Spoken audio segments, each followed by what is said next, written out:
Dit is wel bekend dat verrottende afval by munisipale stortingsterreine gasse vrystel.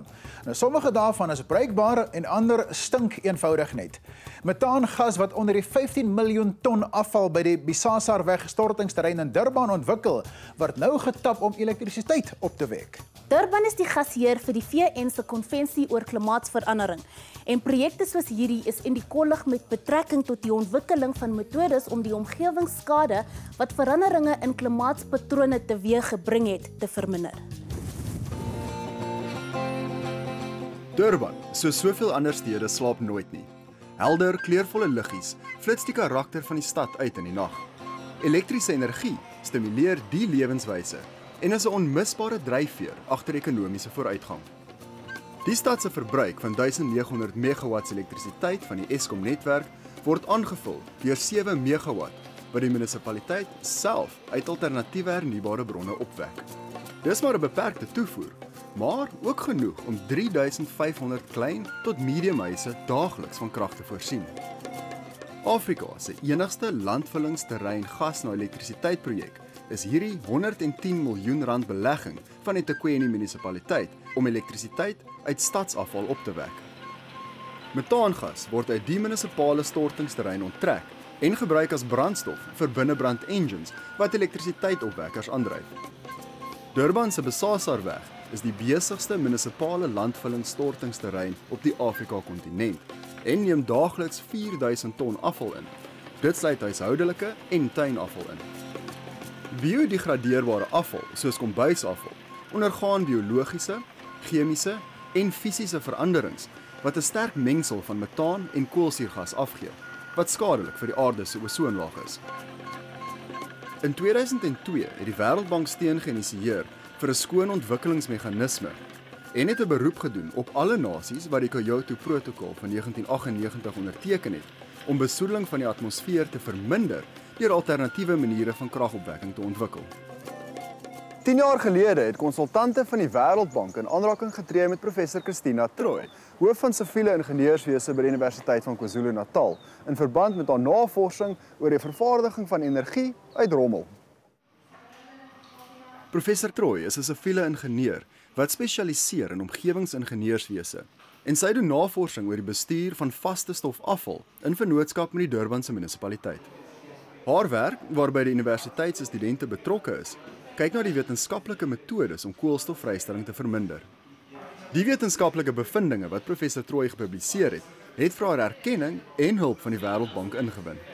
Our main objective, primarily in relation to my research group and Durban Solid Waste, is in fact to promote best practice in waste management. What is a clean development mechanism?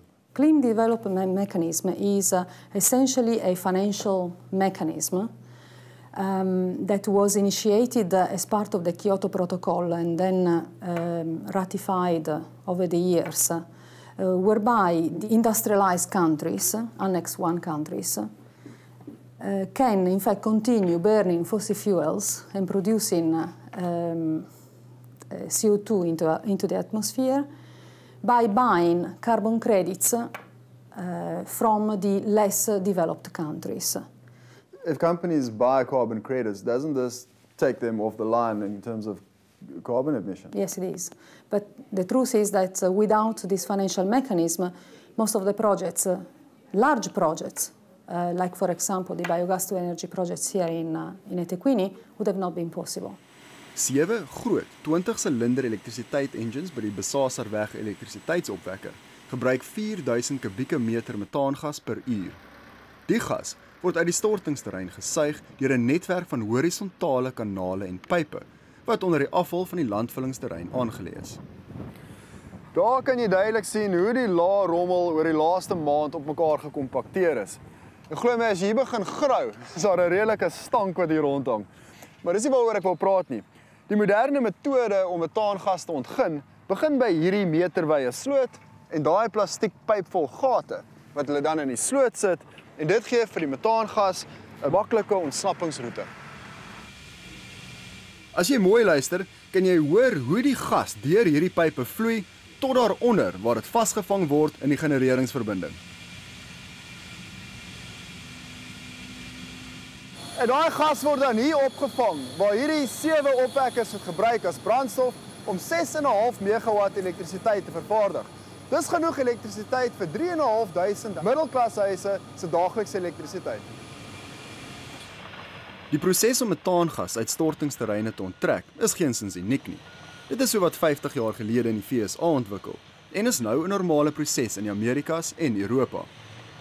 Durban is egter die enigste stad in Afrika wat voortbou op metodes om hierdie maklik toeganklike hernubare energiebron te gebruik om elektrisiteit op te wek. As early as 1994, we did some research on extraction of methane gas, but at that time there was no clean development mechanism, and the cost of electricity in South Africa was extremely cheap, and therefore it wasn't cost effective to be able to do anything at that time. In 2003, the World Bank came looking for a project in Africa, and we went ahead with them and joined hands with them, and they led us through. Our project is one of the first landfill gas to electricity projects registered with UNFCCC. Die VN se raamwerkkonvensie oor klimaatsverandering, wat die skoon ontwikkelingsmeganisme rugsteun, beoog om skadelike atmosfeerbesoedeling te verminder. Metaangas skep 'n koolstofvoetspoor wat 21 keer meer skadelik is as koolstofdioksied wanneer dit kom by aardverwarming potensiaal. Die giftige CH4 gaskomponent word afgebreek na koolstofdioksied wanneer die gas verbrand word deur die 20 groot engines by die kragopwek. Gas is 21 times more harmful than carbon dioxide. So when we destroy it in these engines, we're destroying equivalent of 21 times carbon dioxide. So for every ton of methane we destroy, we're saving 21 tons of carbon dioxide or greenhouse gases. Om metaangas te herwin en in elektrisiteit om te sit, is 'n duur affære.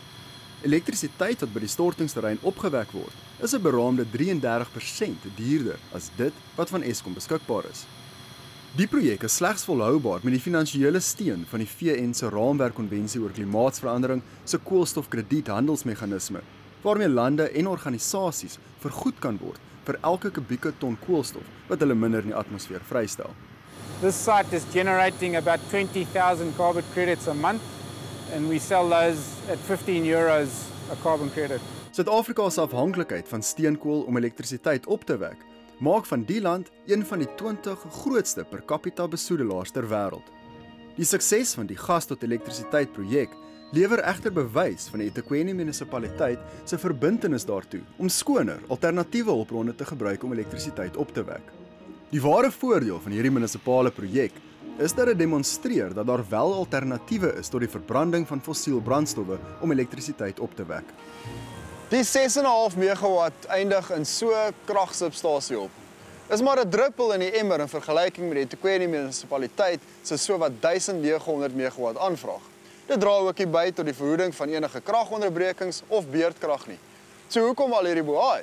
Want ons het 'n baie skadelike gas uit die atmosfeer gehou en dit omskep in waardevolle elektrisiteit.